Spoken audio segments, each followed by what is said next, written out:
Life wasn't really nice to you. Somehow you had found yourself in a rundown apartment with cheap furniture your grandma would call tacky. A closet filled with unmatching second-hand clothes. And horrible neighbors who, even though they could not spell the word hypocritical, would perfectly fit into a dictionary description of that. Of course, you yourself weren't the perfect either. Your ex-boyfriend was a violent sociopath.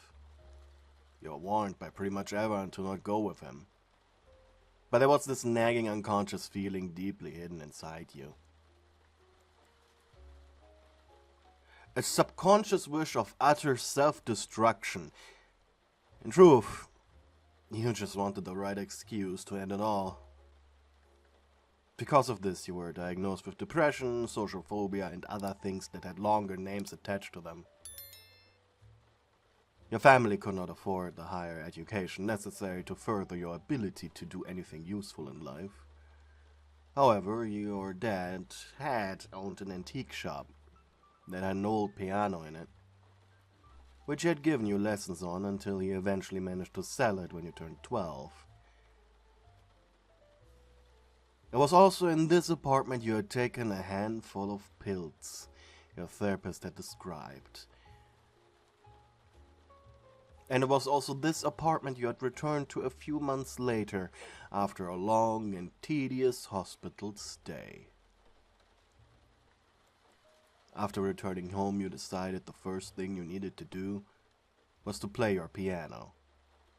It had come with the apartment, and was actually the reason you were interested in the property to begin with. Your fingers danced across the keys, still remembering the right strokes to attack the local cats. They were really the only solace in times like these. And soon there were multiple meows coming from your balcony. With a soft smile, you went into your kitchen to grab some of the dry food from inside one of the cupboards. Slowly you proceeded through your balcony door. Outside, the night stretched across the skyline. Rain slowly drizzled from a thick layer of clouds. The only thing distracting from the sound of the endless pitter-patter of rain were distant police sirens and the meowing of your cats. You had just finished up filling your first out of 3 food bowls when your doorbell rang. Refusing the call, you finished filling the bowls. Before you heavily sighed, turned your heels and slowly trotted towards your apartment door. They just couldn't stop ringing. After opening it, your mood immediately went even worse. Before you stood Donovan Donut, a sleazy puppet from the apartment in front of yours. He was wearing his signature cheap leather jacket, open, no shirt under it. At least this time he was wearing underpants. From his open door you could just barely make out the silhouette of a very skinny girl puppet who was rubbing her unclothed body all over his furniture. Donovan was a somewhat known joy dealer. Too small for the police to bother with, but big enough to have a bunch of joyed-up girlfriends who would pay him large sums of whatever joy he was selling that day. His unnaturally handsome face was distorted into an angered form. "Are you out of your fucking mind?" he bellowed. With each passing word, his voice got louder. "We all had it with you and your bloody cats!" You were gone for months. You couldn't believe that he could still remember that. By now he was getting so loud, even the joyed-up bimbo in his flat stopped moving for just a split second and look at him. Usually when seeing the guy's face, your body filled itself with anxiety, but tonight, something was different. Maybe after the hospital stay we were just through with all this shit. Maybe it was your near-death experience. But anger was bubbling inside you. And in a calm voice, you retorted, If you don't change your tone right now, you will be going back to your coked-up bimbo with a broken nose. Don't you dare tell me my fucking tone! After all, it's okay for you to play that fucking piano of yours in the middle of the fucking night! Once again, you couldn't peer your eyes away from the girl in his flat. She seemed to have found a bag of regular baking flour and was right now snorting it through her nose, cackling like a little girl who stole her mother's cookie jar. Your mental barrier was faltering as he continued berating you. You could feel it. If you didn't disarm the situation, you would be faced with a mental breakdown. You just knew it. You quietly inhaled, and then shouted, "Go fuck yourself," before slamming the door in his face. Your heart felt like it would jump out of your chest, and you sank down to the ground, back pressed against the hardwood door. Before a loud bonk indicated, went back to his unfinished business.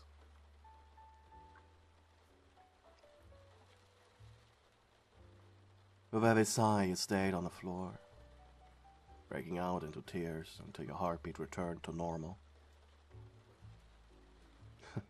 But, as fate so willed it, your turbulent night wasn't over just yet. And just when you gotten your bearings back, someone gently knocked on the door behind yourself.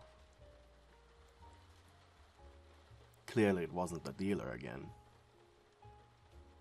Quickly you dried your face with your sleeve before standing up and opening the door once again. Before you stood Wally Darling, a painter. The guy was a sort of refugee. Apparently his village, called home, got flooded because the big city's dam broke.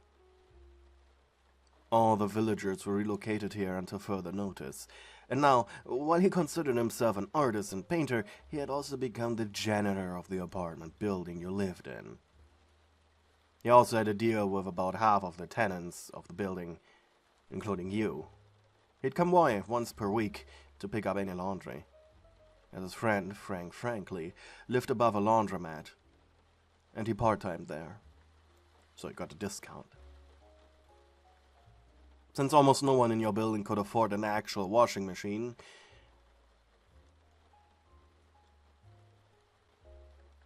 having a place to cheaply get clothes cleaned, dried, and ironed, that was heaven. The way he patiently smiled at you. So you're finally out, huh? You looked at the ground. Yeah. I heard you pray. I missed. What do you want, Wally? You interrupted him.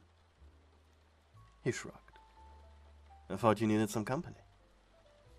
You kinda were sick of company. At the hospital, nobody left you alone. You looked to the side.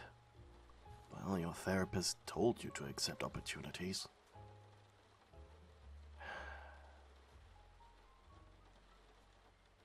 Can I come in, Taffy? You turned to look at him.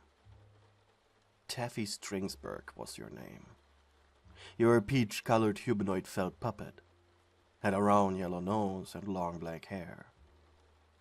There was a discolored red square patch covering your right cheek and eye. And you had very little stuffing in your chest, making you overall more weak than other puppets. So much so you were considered disabled and unable to work. You lived off of food stamps and government handouts. You stepped aside, letting Wally in without another word. Together you walked on your balcony. You pulled out a pack of smokes, instinctively offering it to Wally without a second thought.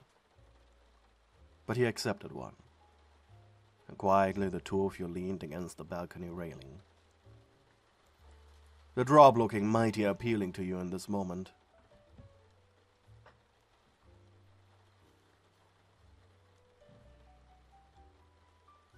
You took a deep drag, letting the smoke of the cigarette pour out of your nose and mouth. Slowly your eyes darting over to Wally.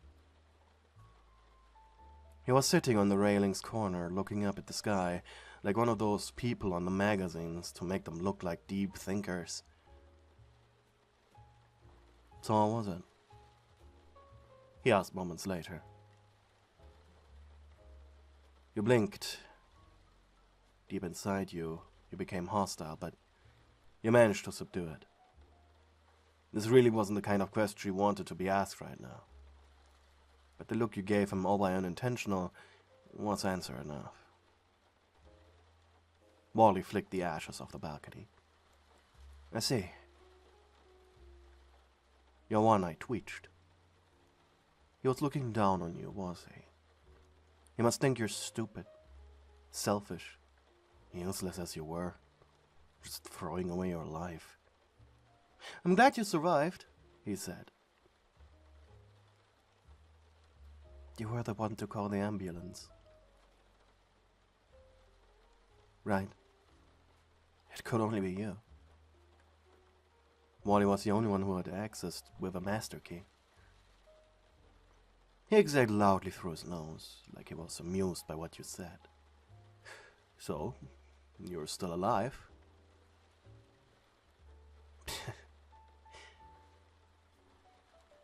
When I woke up, I said to myself, I'm going to kill the guy who called the fucking ambulance. Why did it have to be you of all people? He threw the cigarette butt down at the street before helping himself to a second one. Great. The guy who saved your life now leeching off your goddamn ciggies. Figures.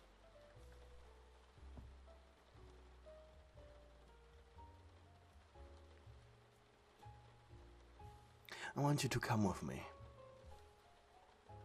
he asked.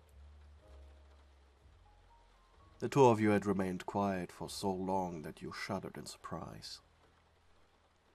Huh? Would you come home with me? Become a neighbor? I'm sure you'd like it. You gave Wally a look. After it's dry again, just a matter of years? Yeah, years. You sighed. Well, my therapist did tell me to accept new things. You turned to face your apartment, leaning against the railing with your back. Meanwhile, the painter smiled, sighing contentedly. Finally, you inhaled sharply. What if home stays flooded? Wally blinked. You country puppets have a severe lack of contingency plans. And you big city puppets have a severe need for contingency plans. You scoffed. Your life can't be that simple. He smiled smugly. Our community was so small and friendly, Howdy used to give cheap wares away for free by just making him laugh with a good old joke. Maybe it was a problem that you immediately thought about ways to exploit this genuine gift of charity rather than admire its innocence. Tuh, country puppets, you thought before scoffing mentally. You sighed out loud. Whatever.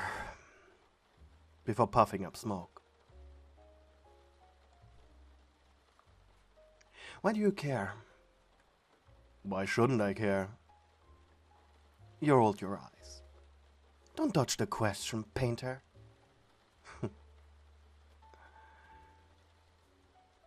Because I care about you. He could already tell what you were about to say by your facial expression, and the moment you opened your mouth, he quickly said, "Just accept it." Irritated, you looked at him. "Just accept it?" "Just accept it." Your eye twitched in discomfort, and Wally smiled. And what else am I supposed to accept? I'm having a few ideas, but let's start with this. Confidently, he took a step forward before pressing his lips onto yours. Your eyes widened. Sure, he tasted like the cigarettes the two of you were smoking all night, but... honestly, why even care? You were actually being kissed by someone. You made a noise of discomfort, but not because you were uncomfortable, you just didn't know how to make a pleased sound. Wally's thick tongue lolled out of his mouth. You had French kisses described to you before, calling it tongue wrestling, but you always found a little campy and aggressive. And now that you were experiencing it after such a long time, well, you were proven correct. It was more like two creatures that lacked sight, first meeting each other, and you liked the company. A simple touch, followed by gentle rubbing, an exchange of slime in the form of spit, warm like a soft hug. Your heart beat faster and faster. Your body feeling incredibly hot as hormones of pure ecstasy were released around your brain. Could you really handle the sudden surge of emotions? Your legs felt weak as you lewdly narrowed your eyes. Well, if Wally wanted a broken puppet like you this bad, might as well accept it. After all, you were supposed to accept new experiences, weren't you? Thank you to the people who are supporting me on Ko-fi. You guys are keeping me alive.